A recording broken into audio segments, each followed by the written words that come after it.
fod yn swnio fel cyfuniad reit anghyffredin, mae blas aniseed y Taragon yn mynd yn berffaith efo blas sur y Ceirios. Felly, dwi'n ychwanegu Ceirios ffres i puree Ceirios ac i roi digon o ddail Taragon i mewn. Mewn i'r molds a syth i'r rhewgell i rewi. Dwi'n peipio mousse mascarpone vanilla mewn i molds chydig bach yn fwy, ac yna yn rhoi'r domes Ceirios y Taragon sydd wedi rhewi i fewn i'r mousse. Nôl â nhw i'r rhewgell.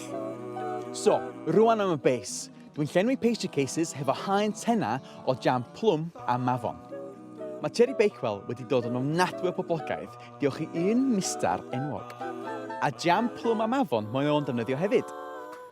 Mae o'n gweithio'n ffab. Yna frangipan, sef llawn blas almonds. Ac i roi mwy o blas aniseed, dwi wedi rhoi Taragon di malin fan tu fewn i hwn hefyd. Mewn i'r popde nes bod yn eiraidd a dipopi yn y canol. Dwi'n addurno'r domes Ceirios efo gles coch llachar cyn gosod nhw ar ben y tartan. Wrth i'r Bakewell gyrraedd tymeredd stafell, fydd y tu mewn yn datmar.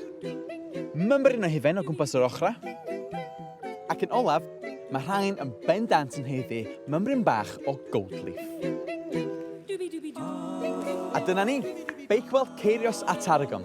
Cyfuniad annisgwyl, ond perffaith.